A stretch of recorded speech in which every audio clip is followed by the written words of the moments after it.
இந்த மூலிகை தன்வந்திரி மகான் 108 மூலிகை. அந்த மூலிகை நம்ம போடுறோம். தன்வந்திரி மகானுக்காக செய்யக்கூடியது. தன்வந்திரி ஹோமம் அப்படிங்கிறது நம்ம உடம்புல இருக்கிற நோய் நொடி எல்லாம் குணமாக்கக்கூடிய மருத்துவத்தின் கடவுள் என்று சொல்லக்கூடிய மகாவிஷ்ணுவுடைய அவதாரம் தன்வந்திரி பகவான்.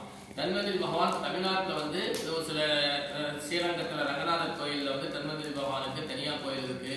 சென்னையில் ஒரு இடத்துல 2-3 இடத்துல தென்பட்ட முறையில் கோயில் இருக்கு. தன்வந்திரி பகவான் அஞ்சு பிரார்த்தனை பண்ணி போடும்போது நம்ம உடம்புல இருக்கிற நோய் நொடி எல்லாம் குணமாகும் போறது. அதுக்கோசம் செய்யக்கூடிய பிரார்த்தனை பண்ணுங்க. ஓம் நமோ பகவதே வாசுதேவாய தன்வந்திரியே சர்வாமய விநாசனாய த்ரைலோக்கியநாதாய ஸ்ரீ மகாவிஷ்ணவே நம ஸ்வாஹா. ஓம் ஆதி வைத்யாய வித்மஹே அமரஹலசஹஸ்ராய தீமஹி தன்னோ தன்வந்திரி ப்ரோதயாத் ஸ்வாஹா. ஓம் ஆதி வைத்யாய வித்மஹே அமரஹலசஹஸ்ராய தீமஹி தன்னோ தன்வந்திரி ப்ரோதயாத் ஸ்வாஹா.